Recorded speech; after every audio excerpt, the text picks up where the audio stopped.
Subject వైజ్డ్గానేమో పౌలుకు తెలుసు, విద్య లేని పామరుడేమో పేతురు.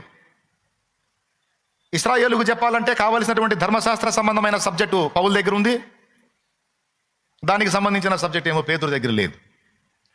సబ్జెక్ట్ లేనోడేమో పేతురునేమో ఇశ్రాయేలుకు పెట్టాడు, ఇశ్రాయేలుకు చెప్పగల సబ్జెక్ట్ ఉన్న పౌలునేమో తీసుకొచ్చి అన్ని జనులకు పో అన్నాడు. ఏమన్నా అర్థమైందో చెప్పింది. ఆత్మీయులైన వారిని, ఆత్మీయతలో ఒక అంతస్తుకు చేరిన వారిని తీసుకెళ్ళి ప్రభుత్వ ఉద్యోగాల్లో పెట్టాడు. బైబిల్ గ్రంథంలో మీకు అలాంటి వాళ్ళు నలుగురిని చూపిస్తా. నలుగురిని. నంబర్ 1 ఎస్తేరు వస్తుంది. ఎస్తేరు ఒక ఆత్మీయతలో ఒక అంతస్తుకు చేరిన మనిషి, ఆమె తక్కువది కాదు. కానీ ఇశ్రాయేలు ఆడపిల్లల్లో చాలామంది ఉన్నారు, కానీ మొత్తాన్ని పక్కన పెట్టి ఎస్తేరమ్మని తీసుకెళ్ళి రాణి చేసి కూర్చోబెట్టాడు అక్కడ. ఆమెకేమో దేవుని ప్రజలంటే ఇష్టం, దేవుని సన్నిధి అంటే ఇష్టం. ఆమెను తీసుకెళ్ళి అన్యుల మధ్యలో జాబ్కి వేసాడు. రాణి పదవి అది. నీ కూడా అప్పుడప్పుడు అలా అనిపిస్తుంటుంది, తమ్ముడా, నాకేమో దేవుని ప్రజలు ఇష్టం, దేవుని సన్నిధి ఇష్టం, నన్ను తీసుకుపోయి దరిద్రుల మధ్య కూర్చోబెడుతున్నావు ఏంటండి?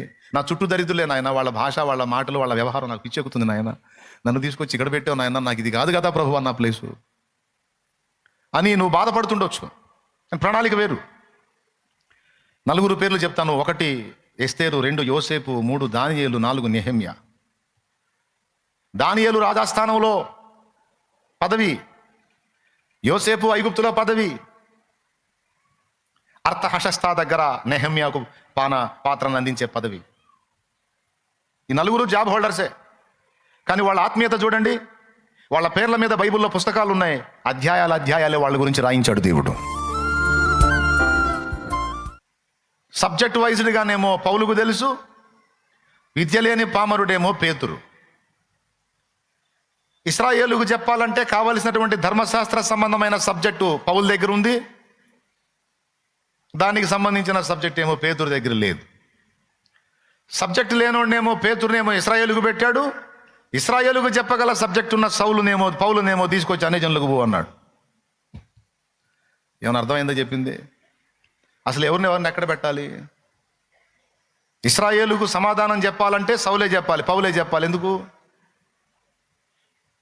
గమలీయేలు పాదముల చెంత ధర్మశాస్త్రాన్ని అవోపాసన బట్టి ఆ ధర్మశాస్త్రాన్ని నెరవేర్చడానికి అడ్డొచ్చిన వాళ్ళని చంపేసేదాన్ని కూడా వెనకాడని యోధుడు సౌలు. సబ్జెక్ట్ వైజ్గా కానీ భారం విషయంలో కానీ కలిగి ఉన్నాడు ఆయన. కానీ ఆయనేమో నువ్వు వాళ్ళని పక్కన పెట్టి నువ్వు అన్ని జనులకు పో అన్నాడు. వాస్తవంగా ధర్మశాస్త్రానికి సంబంధించిన సబ్జెక్ట్ లేని పేతుర్ని అన్ని జనులకు పంపించి సబ్జెక్ట్ ఉన్న సౌల్ని ఇశ్రాయేలుకు పెడితే సరిపోయేది. అది మనం చేసే పని. దేవునికి స్తోత్రం. మనమైతే ఖచ్చితంగా అయ్యే కదా వెతుకుతాం. కానీ ఆయన రివర్స్. ఎందుకంటే ఏ పాత్రను ఎందుకు ఏర్పరచుకున్నాడో ఏర్పరిచిన ఆయనకే తెలుసు, కానీ మనకు తెలియదు. హల్లెలూయా. ఇప్పుడు ఇశ్రాయేలుకు చెప్పాలంటే కావలసిన సబ్జెక్ట్ విషయంలో పేతురు ఎవరిని ఆశ్రయించాలి? దేవుడిని ఆశ్రయించాలి. అన్ని జనులకు చెప్పాలంటే కావలసిన పాఠం విషయంలో మరి అన్ని జనుల సంగతి ఏం తెలియదు పౌలుకు తెలిసినంత పరిసయ్య నీతి ధర్మశాస్త్రమే. అది తీసుకొచ్చి అన్ని జనులకు చెబితే వాళ్ళకేం తెలుసు? ఇప్పుడు అన్ని జనులకు చెప్పాలంటే సౌలు ఎవరిని ఆశ్రయించాలి? పౌలు దేవుడిని కాబట్టి వాళ్ళు దేవుడిని ఆశ్రయించినట్లు ఆపోజిట్లో పంపించాడు. ఆయన ఇష్టం. తర్వాత ఇద్దరిని మళ్ళీ ఇటే తీసుకొచ్చి వాడుకున్నాడు. మొదటేమో రివర్స్లో పంపించాడు, తర్వాత ఏమో మళ్ళా తీసుకొచ్చి పౌలు చేతేమో ఇశ్రాయేలుకు బోధింపజేశాడు, పేతురునేమో కొర్నేలి ఇంటికి పంపించి అన్ని జనులకు ప్రకటింపజేశాడు. ఆయన ఇష్టం. స్తోత్రం చెప్పండి, గట్టిగా చెప్పండి. మీరు ఇంట్రెస్ట్గా వింటున్నారా? ఏదో శుక్రవారం కూటానికి వచ్చాం, ప్రసంగం వింటున్నాం అన్నట్టు వింటున్నారా? దయచేసి అలా వింటే మీ కర్మ కాలేదు. ఈరోజు వినవాకండి. అట్లా ఇంట్రెస్ట్గా వినండి, జాగ్రత్తగా తీసుకోండి. నువ్వు ఎన్ని రోజుల నుంచి ఆశించి ప్రార్థించావు, ఈరోజు దేవుడు ఆ మాట పలికిస్తున్నాడు, జాగ్రత్తగా తీసుకో. దేవునికి మహిమ.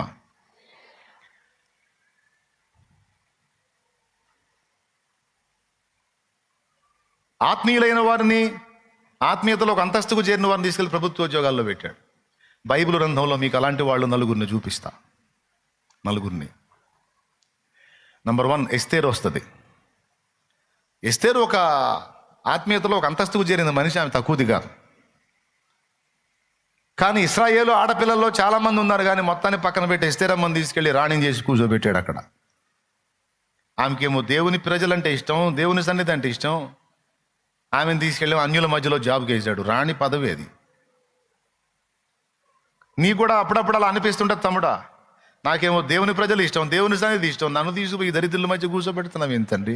నా చుట్టూ దరిద్రులే నాయన, వాళ్ళ భాష, వాళ్ళ మాటలు, వాళ్ళ వ్యవహారం నాకు పిచ్చెక్కుతుంది నాయన. నన్ను తీసుకొచ్చి ఇక్కడ పెట్టావు నాయన, నాకు ఇది కాదు కదా ప్రభు అన్న ప్లేసు అని నువ్వు బాధపడుతుండొచ్చు. ప్రణాళిక వేరు.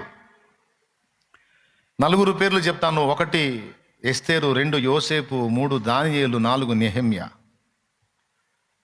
దానియేలు రాజాస్థానంలో పదవి, యోసేపు ఐగుప్తులో పదవి, అర్తహషస్తా దగ్గర నెహెమ్యాకు పాత్రను అందించే పదవి. ఈ 4 జాబ్ హోల్డర్సే. కానీ వాళ్ళ ఆత్మీయత చూడండి. వాళ్ళ పేర్ల మీద బైబిల్లో పుస్తకాలు ఉన్నాయి, అధ్యాయాలే వాళ్ళ గురించి రాయించాడు దేవుడు. నెహెమ్యా గ్రంథం ఉంది, ఎస్తేరు గ్రంథం ఉంది. యోసేపు మీద ఆదికాండం చివరిలో కొన్ని అధ్యాయాలే నడిసిద్ది. దానియేలు పేరు మీద దానియేలు గ్రంథమే ఉంది. అంటే గ్రంథమే వాళ్ళ పేరు మీద రాసేంత, అంటే ఎంత డెప్త్ వాళ్ళు దేవునిలో, ఎంత లోతుగా దేవునికి కనెక్ట్ అయ్యారు. కానీ అలాంటి వాళ్ళని తీసుకొచ్చి ఏదన్నా సేవకుల్ని చేస్తే బాగుంటుంది. కానీ అలాంటి వాళ్ళని తీసుకెళ్ళి ఆ పనిలో పెట్టి అట్లా చేస్తే ఎట్లా అంటే, మామూలు వాళ్ళని తీసుకెళ్ళి పెడితే అక్కడ దేవుని ప్రజలకు రక్షణ కలగదు. కాబట్టి ఆత్మీయతలో పరిణతి చెందిన వాళ్ళని తీసుకెళ్ళి అక్కడ పెట్టి అక్కడ నుండి తన ప్రజలకు వారి ద్వారా ప్రొటెక్షన్ చేశాడు, భద్రతనిచ్చాడు. అందుకే చెప్తున్నా, ఏ పాత్ర ఎక్కడుండాలో, ఏ పాత్రను ఎలాగ తన పని కొరకు వాడుకోవాలో ఆయనకు తెలుసు. నీకేమో ఉద్యోగం చేసి బాగా సంపాదించాలని ఉంటుంది, ఎక్కడో ఒక కోణంలో ఉంటుంది, ఏదో అవకాశం ఉంటే చూద్దాం, దేవుని సేవ చేద్దామని. ఆత్మల భారం ఉంటుందిలే. కానీ ఆత్మల భారం నీకు ఎలా ఉంటుందంటే, పాస్టర్లు పరిచర్య చేస్తున్నారు, నేను జాబ్ సంపాదించి వ్యాపారం చేసి పైసలు సంపాదించి పాస్టర్లకు సపోర్ట్ చేస్తాను, ఆ పైసలు పాస్టర్లు తీసుకొని చక్కగా వాళ్ళు జీవితాన్ని గడుపుకుంటా సేవ చేస్తారు, ఆత్మని రక్షిస్తారు అని ఆత్మల భారం ఉన్నప్పటికీ నువ్వు సేవకు రాకుండా వేరే వాళ్ళకి సపోర్ట్ చేద్దాం, మనం పైసలు సంపాదిద్దామని అటుపోతావు. నీ మీద ఆ ఏర్పాటు లేదనుకో, దేవుడు అంటాడు, 7 సేవలే రామ్మా, నువ్వు రామ్మా అంటాడు. నీ సంపాదన నువ్వు సంపాదించి ఇచ్చింది చాలు కానీ రా అంటాడు. అలా వచ్చిన వాళ్ళలో నేను ఒకడిని. దేవునికి స్తోత్రం. సంపాదించి సపోర్ట్ చేద్దాం అనుకున్నాగా నేను చేద్దాం అనుకోవాలా సేవ. అలాగని ఆత్మల భారం లేదా? ఆత్మల భారం ఉంటేనేగా మరి సంపాదించి సపోర్ట్ చేద్దాం అనుకుంది. ఆత్మల భారం ఉంది, కానీ నా ఫీలింగ్ ఏంటంటే నేను పనికిరానని. దైవ సేవకు నేను పనికిరాను. తొందరపాటు ఎక్కువ, చిరాకు ఎక్కువ, ఓర్పు తక్కువ, కోపం ఎక్కువ, ఆత్రపడి మాట్లాడతాను, ఎవడన్నా ఒక మాట అంటే ఓర్చుకోలేను, అది తక్కువ, సున్నితత్వం ఎక్కువ, ఊరకనే ఫీల్ అయిపోతాను, ఊరకనే బాధపడిపోతాను. ఎవడన్నా ఒక మాట అంటే 4 రోజులు కూర్చొని ఆలోచిస్తూ ఉంటాను, వాడు నన్ను ఎందుకు అన్నాడు అని. ఒక పక్క అది మెదులుతానే ఉంటుంది, అంత సున్నితం. తిండి మానుకొని రోజులు అలాగా ఉండిపోతూ ఉంటాను, ఏదన్నా అంటే నాకు అభ్యంతరం కలిగితే. కాబట్టి ఇన్ని బలహీనతలుండి లోకాశలను అణుచుకునే శక్తి ఉందో లేదో తెలియదు. పాదిరి అంటే మాదిరి లేనోడు పాదిరి పనికి పనికిరాడు. సేవ అంటే ఎట్లుండాలా? ఏ కోణంలో చూసినా మచ్చ లేకుండా ఉండాలా. ఏ ఒక్క తేడా మనలో కనపడ్డా మనల్ని చూసి జనం చెడిపోతారు. ఎందుకు వచ్చినా కూడా వాళ్ళు ఏనిపోయింది, మనకు వచ్చిన ఒకచోట వద్దు, ఏదో 4 రూపాయలు సంపాదిద్దాం, నలుగురికి సాయం చేద్దాం అని ఏవో ఇన్ని పెట్టుకొని నేను సేవ చేయొద్దు అనుకున్నా. ఒకవేళ నన్ను కాక నా నుండి వచ్చే డబ్బునే దేవుడు తన పని కొరకు వాడాలనుకుంటే నేను అనుకున్నట్టు చేసేవాడు. కానీ నా విషయంలో అది కాదు ఏర్పాటు. నా నుండి వచ్చే డబ్బును కాదు, నన్నే తన పనిలో వాడాలనుకున్నాడు. అందుకు అనుకూలంగా చిన్ననాటి నుంచి దాదాపు 6-7 సంవత్సరాల ప్రాయం నుంచి నా హృదయమును సిద్ధపరుస్తూ వచ్చాడు, కొన్ని పరిస్థితులు నా జీవితంలో అనుమతించి. అర్థమైందా? ఏ పాత్రను ఎలా డిజైన్ చేసుకుంటాడు, ఎలా మలుచుకుంటాడు, ఎలాంటి అనుభవాల్లోంచి తెచ్చుకుంటాడు ఆయనకి తెలుసు, నాకేం తెలుసు. నాకు దేవుడిచ్చిన అనుభవాలన్నీ తరువాతి వాళ్ళకి అవి ఉపయోగపడతాయి. నేను సంపాదనగా పోవటం కాదు, నేను ప్రజల్లో ఉండాలి, ప్రజలతో మాట్లాడాలి, ప్రజల్ని క్రీస్తు కొరకు ప్రభావితం చేయాలి. అది ఏర్పాటు. నాకు తెలియదు. అది నేనేమో సంపాదన చేసి పరిచర్యకు సపోర్ట్ చేసి ఆత్మలకు మేలు చేద్దాం అనుకుంటే నీ సంపాదన అక్కర్లేదు, నువ్వు వచ్చి ప్రకటించమని నన్ను పిలిచాడు. కొంతమందికి ఏమో వారు ప్రకటించాలని ఆశ ఉంటుంది, మళ్ళీ వాళ్ళని పంపించి వాళ్ళ చేత పని చేయించి ఆ పైసలతో దేవుని పని జరిగిస్తూ ఉంటాడు. మొత్తం మీద కొంతమంది సంపాదించి దేవుని పనికి సపోర్ట్ చేయటం, కొంతమందికి ఏమో ఉద్యోగాలు ఇచ్చి ఆ ఉద్యోగాల్లో ఉన్నత స్థానాలు ఇచ్చి అక్కడుండి దేవుని ప్రజలకు సపోర్ట్గా కొంతమందికి అచ్చంగా సువార్త ప్రకటించే పని కొంతమందికి ఏమో సంఘములను చిన్న చిన్న గుంపులను ప్రారంభించి వాళ్ళను నడిపించి వాళ్ళని శిష్యులుగా తీర్చిదిద్దే పని కొంతమందికి సంఘాలు కట్టి సేవకులను సిద్ధపరిచి వాళ్ళని నడిపించడం కొంతమందికి ఏమో సత్యము కొరకైన రోషాన్ని కలిగించి సిద్ధాంతపరమైన పోరాటం చేసే భారం కొంతమందికి. ఇట్లా కొంతమందినేమో సోషల్ సర్వీస్కి, కొంతమందికి మిగిలిన భారాలు ఏముండవు, దేవుని ప్రేమతో నింపబడి ఉంటారు, ఎవరికైనా సరే సేవ చేసే గుణం కలిగి ఉంటారు. అది ఇస్తాడు వాళ్ళకి దేవుడు. మనం వాళ్ళని చూస్తే మనం చేయలేం. అట్లా అది ఎలా చేయగలరు వీళ్ళు అనిపిస్తుంది. చెన్నైలో ఒక హాస్పిటల్ చూశాను నేను. లెప్రసీ పేషెంట్స్, కుష్ఠవ్యాధిగ్రస్తులు, ఆ గాయాలు కుళ్ళిపోయి దుర్గంధభరితమైన వాసన వస్తుంటుంది. అక్కడ ఉండేటువంటి ఆడపిల్లలు దేవుని బిడ్డలు, అక్కడ వాళ్ళ ఆ చర్మం అంతా చెడిపోయి చీము రక్తాలు గారుతున్నటువంటి ఆ గాయములను వాళ్ళు వీళ్లతో నవ్వుతా మాట్లాడుతా ఆ పాదాన్ని తీసుకొని దాన్ని శుభ్రంగా కడిగి, ఆ బ్రష్ ఉంటుంది కదా, బ్రష్ వాళ్ళకి స్పర్శ అర్థం కాదు, నువ్వు ఏం పెట్టి తోమినా అర్థం కాదు, బ్రష్ పెట్టి ఆ గాయం చుట్టూ పెరుగుపోయిన ఆ చీము రక్తాన్ని అంతా నీట్గా కడిగి, చూడటమే నీ వల్ల కాదు, అది చేయటం దాకా అక్కడ పెట్టు, అది చూడటమే నీ వల్ల కాదు, పోయి వాంతి చేసుకుంటావు నువ్వు. కానీ వాళ్ళు అరచేతితో ఆ కాలు అరచేతి మీద పెట్టుకొని ఆ కాలుని శుభ్రం చేసి ఆ వేళ్లను శుభ్రం చేసి దాన్ని మొత్తానికి మళ్ళీ ఆయింట్మెంట్ లాంటిది రాసి మొత్తం కట్లు కట్టి నీట్గా వాళ్ళని సిద్ధపరుస్తుంటే మైండ్ పోయిద్ది అది చూస్తే. మన సైకాలజీ ఎలాంటి తెలుసు, చిన్న వాసన అట్లా కనపడితేనే ముక్కులు చిట్లించి ఏదో పెద్ద అసలు ఇంతవరకు దుర్గంధమే ఎరగని వాళ్ళ మొక్కల్లాగా పెట్టి ఓవర్ యాక్షన్ చేస్తూ ఉంటాం అని. దుర్గంధం ఎరగరా ఎవరు? పచ్చిగా మాట్లాడతాను, వద్దులే ఎండాలంగా ఉంటుంది. అసలు బ్యాడ్ స్మెల్లే ఇంతవరకు ముక్కులు తగలనట్టు ఓవర్ యాక్షన్ చేస్తూ ఉంటారు. తగలదా? అసలు బ్యాడ్ స్మెల్లే తగలదా నీ ముక్కులకి ఎప్పుడు? మరి ఎంత బ్యాడ్ స్మెల్.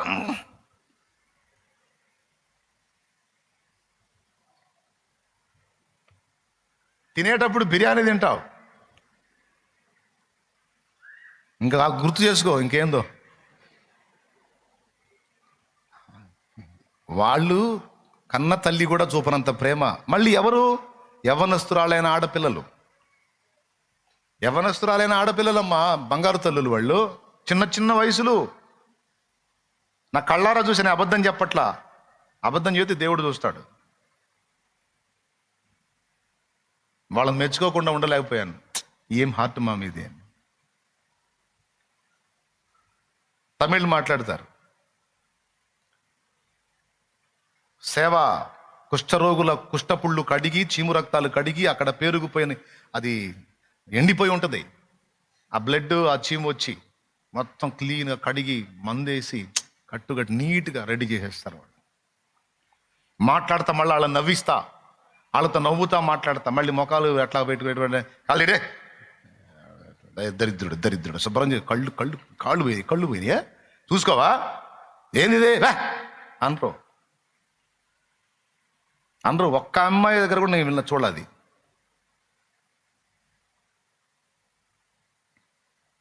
ఎంతో ప్రేమతో తండ్రితో మాట్లాడినట్టు, కూతురు తండ్రితో మాట్లాడతా వాళ్ళకి పరిచర్య చేస్తారు. నిజంగా దేవుడు ఆ హృదయాన్ని ఇవ్వకపోతే అసంభవం అంత సేవ చేయటం.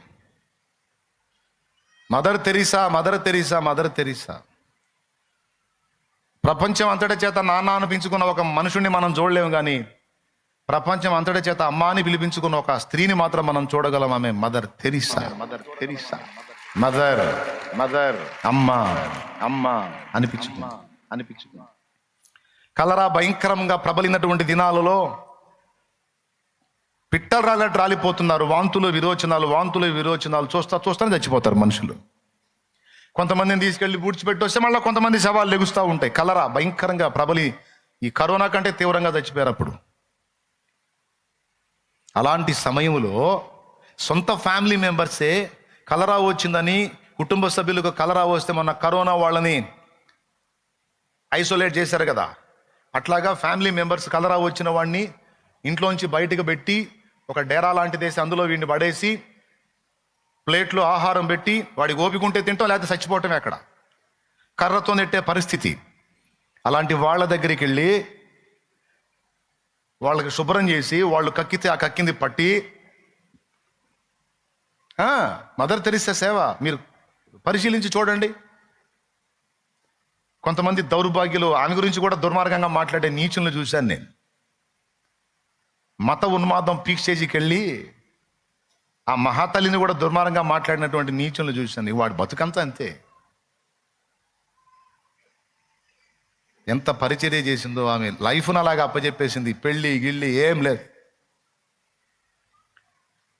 వివాహం చేసుకొని ఒకనికి భార్యనై 2 బిడ్డలను 3 బిడ్డలను ఒకని జీవితాన్ని ఒకరికి అంకితం చేయటం, లేదా ఇలాగ ఉండిపోయి సేవ చేస్తూ అనేక మందికి అమ్మగా మారిపోవటం, 2 నా ముందున్నాయి. ఒక పురుషునికి భార్య అయి 2, 3, 4, 5 తల్లి అయి ఆ 4, 5 చేత అమ్మ అనిపించుకోవటం యుక్తమా? లేకపోతే అనేక మందికి సేవ చేసి అనేక మందికి అమ్మగా మారటం యుక్తమా? దాన్ని పక్కన పెట్టేసింది. తన జీవితాన్ని దేవునికి అప్పజెప్పుకుంది. ప్రజాసేవకు అంకితం చేసింది. రోగులు, కుష్ఠరోగులు, కలరా జబ్బుల్లో ఉన్నవాళ్ళు అని భేదం లేకుండా తల్లిదండ్రి లేని అనాథల్ని, చెత్త కుప్పల్లో పడేసిన పిల్లల్ని సైతం తెచ్చుకొని వాళ్ళని పెంచి పెద్ద చేసి తన జీవితం యేసు ప్రభు తన రక్తమంతా లోకం కొరకు ప్రజల కొరకు ధారపోసినట్టు తన యవన జీవితం మొత్తాన్ని కూడా ప్రజల కొరకు ఎంత చక్కగా ఉందో చూడండి. యువతల ఫోటో చూడండి. అది ఆమె యవన ప్రాయంలో ఉన్నటువంటి ఫోటో, మదర్ తెరిసా ఫోటో. చూస్తున్నారా? తన యవన రక్తాన్ని నా కొరకు ధారపోశాడు. నా యవన జీవితం అంతా ఆయనకి అంకితం అని అప్పచెప్పుకుంది. ఫలించింది. అయినా జనాలు మెచ్చుకోవాలని ఆ మెప్పులు ఆశించాల. చచ్చిపోయేదాకా ప్రజాసేవ చేసే ప్రభు దగ్గరికి వెళ్ళిపోయింది. ఎంతమందికి ఎలుగెత్తి సువార్త ప్రకటించిందో నాకైతే తెలియదు, కానీ తనలో ఉన్న క్రీస్తు ప్రేమ ద్వారా ప్రపంచంలో, ముఖ్యంగా భారతదేశంలో చాలా మందికి మదర్ తెరిసా తెలుసు. మదర్ తెరిసా ఎవరిని నమ్ముకుందో ఆ యేసు ప్రభు కూడా తెలుసు. ఎలా తెలుసు అంటే మదర్ తెరిసాని బట్టి తెలుసు. యేసును బట్టి మదర్ తెరిసా తెలియటం కాదు, మదర్ తెరిసాను బట్టి యేసు తెలుసు. బా, నీ నాన్నను బట్టి నిన్ను తెలుసుకోవటం కాదు తమ్ముడు. ఫలానా ఆయన తండ్రి అంటా అని నిన్ను బట్టి మీ నాన్న తెలుసుకోవటం అనేది నీకు ఆధిక్యత. మదర్ తెరిసా అలా చేసింది ఆమె. అంటే మీరు పెళ్ళిళ్ళు ఎగ్గొట్టమని నేను చెప్పట్లేదులే, నీకు ఇంట్రెస్ట్ ఉంటే చేసుకో, ఏదో తిప్పలు పడి కాదన్ను.